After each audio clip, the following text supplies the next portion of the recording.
President Biden inherits a deeply divided nation, an economic crisis brought about by a raging pandemic that has claimed more lives than in any part of the world. Specific to the situation in the States, Los Angeles is the first U.S. county to report more than 1 million COVID-19 cases. And joining us now is a resident of LA, Filipino-American journalist Camille Requiestas. Camille, good morning. Thank you for joining us. Good morning, and thank you for having me, Ria. Camille, tell us, what is the reaction of Filipinos that you have spoken to about today's historic inauguration? You know, Ria, I've spoken to a lot of Filipino Americans this morning on both sides of the aisle, and people say they don't affiliate with any party. And I have to say the reaction to the inauguration has been mixed, and it could be an indicator of how the country is feeling right now. On one hand, we have some Filipino Americans who have told me they are feeling proud and hopeful for the future of this country, and proud to see a minority woman become the Vice President of the United States. Now, on the other hand, I've had some Filipino Americans tell me they are skeptical of what President Joe Biden will be able to accomplish in his next 4 years.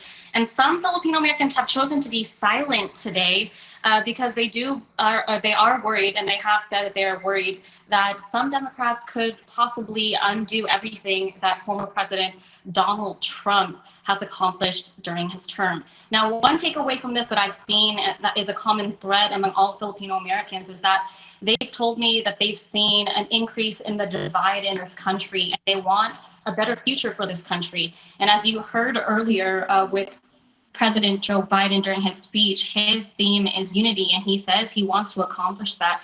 Now, some local news stations have questioned whether he is able to accomplish that, and the consensus is only time will tell. That's right. It may be a new leadership today, but many of the problems still remain. One of those, of course, is the pandemic. Regarding the COVID-19 situation, especially in LA, where there are so many cases, can the newly installed chief executive get the support of LA residents, since he has said top of his agenda is addressing the pandemic?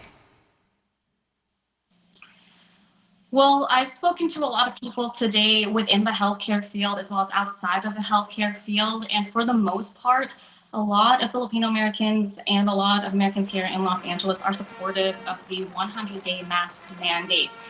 They have told me that they believe this mandate should have been done a lot earlier and a lot sooner, especially with the numbers coming out from Johns Hopkins University with 400,000 deaths because of COVID-19 here in the United States. So that number really is the motivating factor in why people say they are okay and they approve and support this 100-day mask mandate. However, there have been a couple people who have told me that they don't see the point in a mask mandate, and they have been implementing social distancing as well as mask wearing since the pandemic. But like I said, overall, most people are supportive, and they see it as a responsibility and a simple duty that they can do to help stop the spread as well as hopefully end the pandemic. All right, lots of healing needed over there in the United States. Camille, thank you very much for your time.